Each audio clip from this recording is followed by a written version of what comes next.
When I pray, I use that hat. That was hand-woven by my grandmother in Urumqi. If I wear it every day, it is a sign of separatism. I've shown you through my videos so many people who wear woven hats, and they do it without. I come from Xinjiang, China, Xinjiang.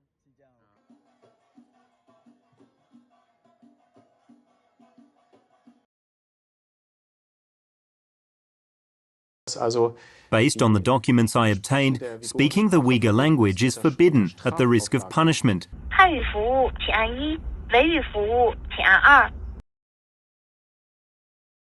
And then right down here, it is impossible to define where coercion ends and where local consent may begin. What does that mean? That means he doesn't know what is being done. Scholar Adrian Zenz has come under fire for his... Hold on, I gotta rewind that a bit. The risk of forced labor is endemic and systemic. Yes, did you catch what that? he says there. You heard that right. He talks about the risk of forced labor. Not forced labor, just the risk. We, in the end, didn't make it into any of the polysilicon factories to see the facilities inside, and we didn't get to meet any of the executives. That means millions of homeowners buying solar panels everywhere face an awful trade-off. Embrace the green future, and you're possibly purchasing the products of forced labour. There's little evidence that forced labour is involved in polysilicon manufacture in Xinjiang. As I said before, there is zero evidence of forced labor. They themselves say they don't know that there is forced labor, but this particular conclusion that consumers are going to be forced to pursue green energy or be forced to buy tainted solar panels from Xinjiang is just sickening. How do you make that assertion? How do you jump to that conclusion when you yourself has just said that you don't know that this is so? But now you present your conclusions as a choice that consumers have to make.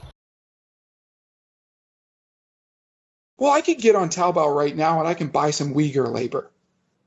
So if we want to talk about the selling of unfree labor, this is well documented. It is easy to find. You can purchase unfree labor. It is advertised with military surveillance. You can look it up. You can find it today. You just made a claim that you say you can go to Taobao today. You can purchase a Uyghur slave. So I challenge you right now. Open up your browser, go to Taobao, and show me where you can purchase a Uyghur. Unfortunately, I can't do Chinese characters.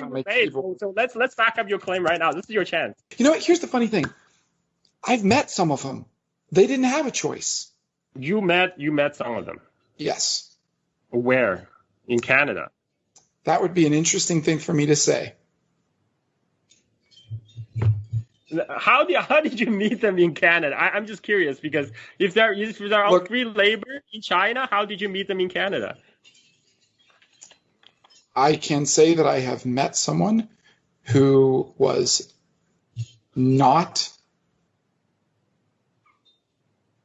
did not have their labor expropriated from them as a result of their choice. So how did they end up in Canada? I'm not saying they were in Canada.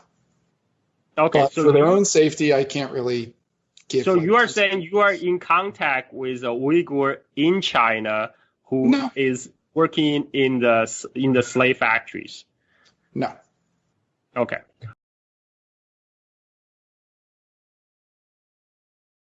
That the International Court of Justice, which is the relevant legal body, ruled in July 2016 decisively in favor of the Philippines, and so that territory is the sovereign territory of the Philippines. Listen, the distinction between the Permanent Court of Arbitration, PCA, and the International Court of Justice, ICJ, is indeed significant in the context of the South China Sea dispute. The July 16 ruling was mentioned by Burns, was made by the PCA, not the ICJ. Furthermore, the PCA ruling does not unequivocally confirm the Scarborough Shoal and Second Thomas Shoal as sovereign Filipino territory. The tribunal does not see that success on these submissions would have an effect on the Philippines' sovereignty claims. Burns knows this. He knows it's not about sovereignty, but he lies to you.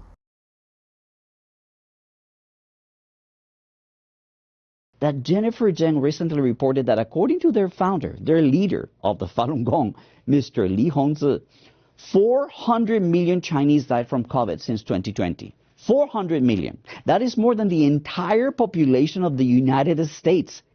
Let that number become an image in your brain. 400 million Chinese people died of COVID in 3 years, and nobody noticed. Jennifer Zheng is an ambulance chaser who gets footage from inside funeral homes, for example.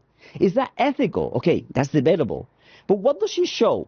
20 or 30 body bags waiting to be cremated in Beijing during the highest peak of COVID. Do you know how many people die in China of natural causes each year?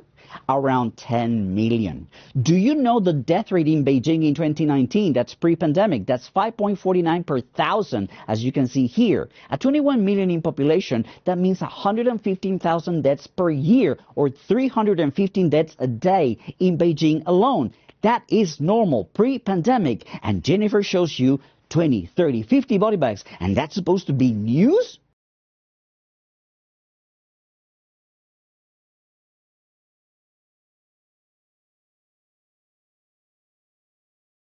We are not seeking independence. We are decided since many years. We remain part of People's Republic of China. Okay. Did you know that people who say that Tibet was never part of China have been misinformed by Western media? The Qing dynasty took over Tibet in 1720 until the formation of the Republic of China. After the formation of the People's Republic of China, one of the most important events in 1954 was the first meeting of the National People's Congress. Now check this out. The Dalai Lama and the Panchen Lama were in attendance, not as observers, but as active participants. Yes, you heard that right. The Dalai Lama was elected vice chairman of the standing committee of the NPC, while the Panchen Lama was elected a member of the standing committee. The Panchen Lama was also elected vice chairman of the Chinese People's Political Consultative Committee. They were 16 and 19 years old at the time. So next time anyone tells you Tibet wasn't part of China, then ask them how come the Dalai Lama was a representative of China's highest lawmaking body. That ought to be an interesting question.